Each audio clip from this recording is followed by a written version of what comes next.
बिस्मिल्लाहिर्रहमानिर्रहीम। अस्सलामुअलैकुम वरहमतुल्लाहि वबरकातुहू। मैं हूँ हाफ़िज़ मोहम्मद दानिश मुहिउद्दीन और आप सबको अपने channel learning with Danish Mohiuddin में खुशामदीद कहता हूँ। तो आज हम मैथमेटिक्स ई कैट के कुछ ऐसे क्वेश्चंस जो हैं वो सॉल्व करने जा रहे हैं जो प्रीवियस ईयर्स में डिफरेंट यूनिवर्सिटीज़ में आ चुके हैं। तो हमारे पास एक क्वेश्चन है, if y is equal to sine inverse of x square then d y upon d x. तो अगर y एक फंक्शन है जो कि बराबर है sine inverse of x square के, तो आपको d y upon d x जो है वो मालूम करना है। तो आपको मालूम है कि जो एप्टीट्यूड टेस्ट है या ई कैट के जो टेस्ट हैं उसमें क्या होता है कि आपको क्वेश्चन दिया हुआ होता है और उसके साथ 4 जो है वो ऑप्शंस दिए होते हैं जिनमें से एक आंसर जो है वो सही होता है और आपको वो करेक्ट आंसर जो है फाइंड आउट करना होता है। तो आइए चले देखते हैं कि हम इस क्वेश्चन को किस तरह से सॉल्व कर सकते हैं। तो इस क्वेश्चन को सॉल्व करने के लिए आपको पता होना चाहिए कि साइन इन्वर्स ऑफ एंगल का जो डेरिवेटिव है वो हम कैसे निकाल सकते हैं। तो साइन इन्वर्स ऑफ एंगल का डेरिवेटिव होता है 1 upon under root of 1 minus angle का स्क्वायर और फिर हम डेरिवेटिव जो है वो एंगल का दोबारा लेते हैं। तो यहाँ पर देखिए मैंने क्या किया है यहाँ पर d अपॉन डी एक्स जो है वो ले लिया है और साइन इन्वर्स ऑफ एंगल का अभी मैंने आपको डेरिवेटिव बताया कि क्या होता है 1 upon root of 1 minus angle का स्क्वायर। अब चूँकि यहाँ पर एंगल एक्स स्क्वायर है तो एक्स स्क्वायर का स्क्वायर जो है वो x टू द पावर 4 हो जाएगा और फिर हम डेरिवेटिव लेंगे एंगल का दोबारा से। तो यहाँ पर जो एंगल है एक्स स्क्वायर इसको हम दोबारा से डेरिवेट करेंगे। अब आप जानते हैं कि जो एक्स स्क्वायर है इसका डेरिवेटिव होता है 2x। तो ये जो 2x है यहाँ पर आ चुका है और ये जो डेनोमिनेटर में रूट था ये उसी तरह से है, लिहाजा इस जो क्वेश्चन है उसका आंसर है 2x upon root of 1 minus x to the power 4 और ये ऑप्शन डी है।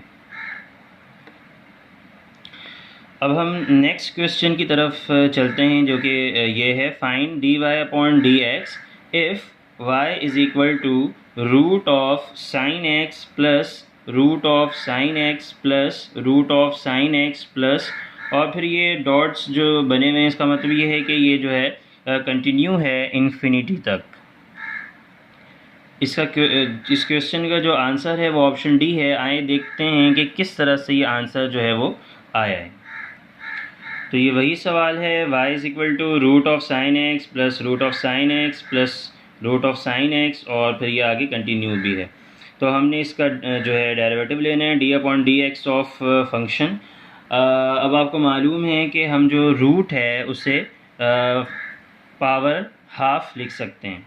जब हम किसी भी फंक्शन का डेरिवेटिव लेते हैं तो सबसे पहले पावर को हम कोफिशिएंट बना देते हैं और फिर उसके बाद फंक्शन की जो ओवरऑल पावर है वो जो प्रीवियस पावर थी उससे हम एक कम कर देते हैं।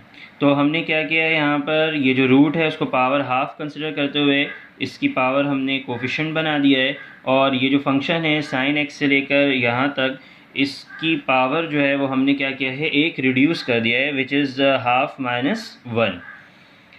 अच्छा, अब आपको मालूम होगा कि यहाँ पर हम जो है वो इसको ख़त्म नहीं करते बल्कि ये जो फंक्शन है उसको हम दोबारा से डिफ्रेंशिएट करते हैं विदाउट पावर।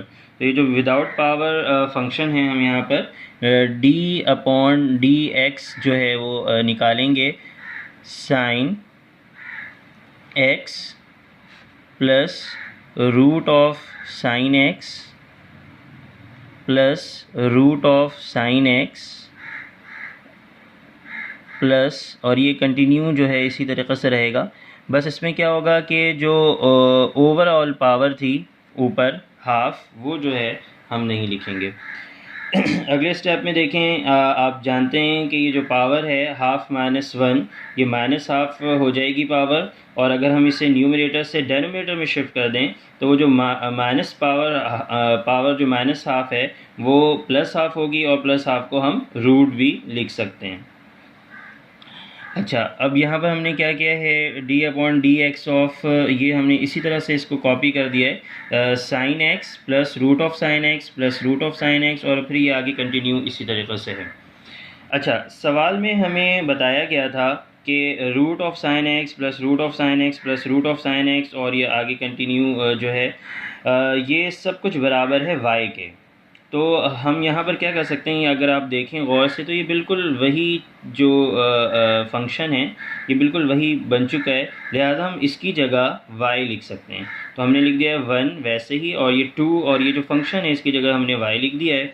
और अब हम यहाँ पर क्या करते हैं, देखें कि ये एक फ़ंक्शन है और फिर ये एक अलग से फंक्शन है। तो ये जो साइन एक्स है इसका डेरिवेटिव हमने लिया है, साइन एक्स का डेरिवेटिव हो जाएगा कॉस एक्स, और ये जो फंक्शन है रूट के साथ इसको हमने दोबारा से डेरिवेशन की सूरत में लिख दिया है कि d upon d x of root of sine x plus root of sine x. अब आप जानते हैं कि ये जो 3 डॉट बने हुए हैं इसका मतलब ये है कि आगे कंटिन्यू है, तो हम यहाँ पे जितने चाहें रूट ऑफ साइन एक्स जो है वो लिख सकते हैं। अच्छा, अब ये जो फंक्शन है ये भी बिल्कुल वही है जो सवाल था, तो हम इसकी जगह भी y जो है वो लिख सकते हैं। तो हमारे पास ओवरऑल जो इस स्टेप में आंसर आया वो क्या है कि 1/2y cos x प्लस, और हमने इसको y में तब्दील कर दिया तो ये dy/dx जो है वो हो चुका है। अब यहाँ पे आपको याद ये रखना है कि हमें dy/dx जो है वो निकालने को कहा गया था सवाल में। तो हम यहाँ क्या करेंगे, ये वाला जो dy/dx है और ये वाला जो dy/dx है, इन दोनों को हम एक जगह कर लेंगे ताकि हम इसकी वैल्यू को मालूम कर सकें। तो अब हम 1/2i को cos से और 1/2i को dy/dx से मल्टीप्लाई करने जा रहे हैं। यहाँ पर देखिए मैंने क्या किया है कि जो 1/2i है वो पहले cos x से मल्टीप्लाई किया है और फिर dy/dx से भी 1/2i को मैंने मल्टीप्लाई कर दिया है। अब हमें क्या करना है कि वो टर्म्स जिसमें dy/dx हैं उनको हमें साथ करना है। तो ये जो टर्म थी ये पॉजिटिव थी, हमने इसको राइट हैंड साइड से लेफ़्ट हैंड साइड में शिफ्ट कर दिया है और ये उसी तरह से हमने कॉपी कर दिया। अब इन दोनों टर्म्स में से हम dy/dx को कॉमन लेंगे, तो यहाँ से हमारे पास जो है वो 1 बच जाएगा क्योंकि हमने dy/dx कॉमन ले लिया है, और यहाँ से हमारे पास 1/2i जो है वो बच जाएगा, और ये है cos x/2i, ये बिल्कुल वैसे ही हमने कॉपी कर दिया है। अच्छा, इसके बाद फिर मैंने यहाँ पर एलसीएम ले लिया है, तो एलसीएम में 2i एलसीएम आ चुका है और यहाँ पे हमने 2i - 1 कर दिया। अच्छा, अब यहाँ पर चूँकि ये पूरा ओवरऑल मल्टीप्लाई की सूरत में है और ये भी, तो हम यहाँ पे 2i से 2i को कैंसिल कर सकते हैं। लास्ट स्टेप में मैंने ये किया है कि ये जो 2i-1 है ये न्यूमरेटर में है, इससे मल्टीप्लाई हो रहा है, और इसको मैंने लेफ़्ट से राइट हैंड साइड पे शिफ्ट किया है, तो ये इस तरफ आकर राइट हैंड साइड पर आकर जो cos x है उससे डिवाइड हो जाएगा। तो हमारे पास जो आंसर आया है वो आया है cos x/2i-1, जो कि हमारे सवाल का ऑप्शन डी था। तो अगर आप ई कैट की तैयारी कर रहे हैं और मैथमेटिक्स के किसी सवाल में आप स्टक हो चुके हैं, आपसे वो सवाल नहीं सॉल्व हो पा रहा, तो यहाँ पर आपके पास मेरे पास आपके लिए जो है वो ऑफ़र है कि आप उस सवाल को मुझ तक पहुँचाएँ और मैं उस सवाल को आपके लिए जो है वो सॉल्व कर दूँगा। तो चलते हैं अगले सवाल की तरफ, जो कि है y = x² e⁻√x sin x and you have to find dy/dx। अब जैसा कि आप देख सकते हैं कि इसमें आंसर जो है वो ऑप्शन ए पर मैंने टिक किया हुआ है। अब देखते हैं कि ये आंसर आया कैसे।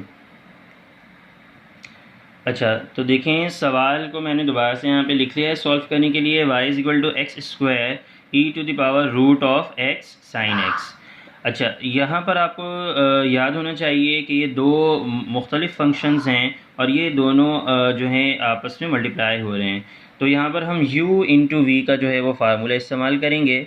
u × v का जो फार्मूला है वो ये होता है कि derivative of u × v = u derivative of v plus v derivative of u। तो जहाँ जहाँ मैंने u कहा है और हमने x² को u कंसिडर किया था वहाँ पे मैंने x² लिख लिया है, और जहाँ जहाँ मैंने v कहा है उसको हम उसकी जगह हमने e⁻√x sin x लिख लिया है। अच्छा, अब हम आगे चलते हैं। तो ये जो एक्स स्क्वायर है इसमें कोई डेरिवेटिव नहीं है, तो हम इसे इसी तरह से कॉपी कर देंगे। अब आगे e to the power x exponential function का जो डेरिवेटिव है वो इटसेल्फ एक्सपोनेंशियल फंक्शन ही हुआ करता है, लेकिन साथ में हम क्या करते हैं कि जो इसकी पावर है उसको हम दोबारा से डिफ्रेंशिएट करते हैं। तो मैंने यहाँ पे लिख दिया है d/dx of e to the power root of x sign x, इसका जो डेरिवेटिव है यही आ गया, लेकिन इस जो पावर है इसको दोबारा से आपने डिफ्रेंशिएट करना होगा, और वो पावर जो है रूट है उसको मैंने 1 root of x sign x है उसको मैंने x साइन x की पावर हाफ जो है वो लिख दिया, यानी कि रूट को पावर हाफ की सूरत में मैंने लिख दिया है। अच्छा, इसके बाद यहाँ पर अगर आप आ जाएं तो एक्स स्क्वायर का जो डेरिवेटिव है हमने पहले भी देखा था कि 2x होता है, और ये जो e to the power root of x sign x है उसको हमने इसी तरह से कॉपी कर दिया है। नेक्स्ट स्टेप की तरफ चलते हैं। तो नेक्स्ट स्टेप में आप देख सकते हैं कि ये दोनों इसी तरह से लिखे गए हैं। अच्छा, अब हमें इसे डिफ्रेंशिएट करना है। इसे डिफ्रेंशिएट करने के लिए सबसे पहले हम जो है पावर को कोफिशिएंट बना देते हैं। तो ये जो पावर हाफ है इसको हमने नीचे इस तरह से लिख दिया है, कोफिशिएंट की जगह लिख दिया है, और जो फंक्शन होता है उसकी पावर में एक कमी आ जाती है, तो half minus 1 is equal to minus half. ये हमने डायरेक्ट कर दिया है क्योंकि हमने वर्किंग दिखानी नहीं होती है, हमने सिर्फ जो है ऑप्शन में करेक्ट ऑप्शन में आंसर करना होता है। अच्छा, लेकिन बात यहाँ पे ख़त्म नहीं होती, और हम जो है क्या करते हैं कि जो फंक्शन है उसको अगेन डिफ्रेंशिएट करते हैं। तो यहाँ पे हमने पहले पावर जो है वो हाफ माइनस 1 माइनस हाफ किया है। अब ये जो फंक्शन है विदाउट पावर हम दोबारा से डिफ्रेंशिएट करेंगे, तो d/dx of x sign x, जबकि ये जो है बिल्कुल वैसे ही कर देंगे क्योंकि यहाँ पे डिफ्रेंशिएशन जो है वो ख़त्म हो चुका है। अच्छा, अब आगे चलते हैं। तो एक्स स्क्वायर अपॉन 2 ये मैंने साथ लिख दिया है, साथ ही e की पावर जो root of x sign x है वो भी लिख दिया है। अच्छा, अब यहाँ पर आपको मालूम है कि जो माइनस पावर हाफ है इसको अगर हम नीचे ले आएँ तो प्लस हाफ हो जाएगा, पावर प्लस हाफ हो जाएगी, और उसको हम चाहें तो x साइन x में का रूट भी लिख सकते हैं।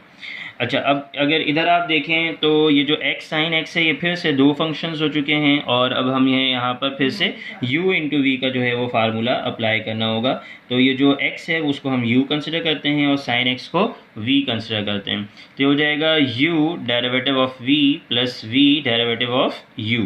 जबकि ये वाला जो फंक्शन है ये हम उसी तरह से कॉपी कर देंगे 2x और e टू द पावर। अब आगे चलते हैं। तो यहाँ पर आप देख सकते हैं कि ये सारा कुछ वैसे ही लिखा गया है, और हमने यहाँ पर जो है वो डेरिवेटिव अप्लाई किया है। तो x इसी तरह से लिखा गया। साइन का जो डेरिवेटिव होता है वो cos x होता है, और जब आप इसके एंगल को दोबारा से डिफ्रेंशिएट करेंगे तो dx/dx कैंसिल हो जाएगा। यहाँ पर भी dx/dx कैंसिल हो चुका है, तो साइन x हमने इसी तरह से लिख दिया है। अच्छा, इसके बाद जो है क्या करना है आपने, इस स्टेप को आप स्किप कर दें। इसके बाद जो है आपने सिर्फ इतना करना है कि इन दोनों जो टर्म्स हैं, एक ये वाली टर्म है और एक ये वाली टर्म है, इन दोनों टर्म्स से e की पावर जो root of x sign x है वो आपने कॉमन ले लेना है। तो जब आप ये कॉमन लेंगे तो इस वाले टर्म से 2x जो है वो बच जाएगा, और इस वाले टर्म से सब कुछ जो है वो बच जाएगा सिवाय इसके। तो क्या बचेगा, एक्स स्क्वायर अपॉन 2, और ये पूरा इस तरह से लिख दें x cos x plus sine x, और नीचे जो है वो root of x sign x ये बच जाएगा। अच्छा, हमने यहाँ पर ये ही कॉमन क्यों लिया? पहले मैंने यहाँ पे देखें आप कि मैं x भी कॉमन ले रहा था क्योंकि इन दोनों में x भी है, लेकिन ऑप्शन में ऐसा कुछ नहीं था। अब आपको चूँकि आंसर जो है वो ऑप्शन से ही तलाश करना है, तो ऑप्शन जैसा आंसर बनाने के लिए मैंने इन दोनों टर्म्स से सिर्फ जो है एक्सपोनेंशियल वाला जो पार्ट है वो कॉमन लिया है, यानी कि e की power root of x sign x, और ये पूरा ये सारा कुछ आ चुका है। यही ऑप्शन ए जो है वो आंसर है। जैसा कि आप यहाँ पर देख सकते हैं कि मैंने क्यों जो है वो x कॉमन नहीं लिया था, क्योंकि किसी भी ऑप्शन में जो है x को कॉमन नहीं लिया गया। आज के इस लेक्चर में इतना ही। मज़ीद अगले लेक्चर्स में नए टॉपिक्स और इम्पोर्टेंट टॉपिक्स के साथ हाज़िर होंगे। तब तक के लिए अल्लाह हाफ़िज़।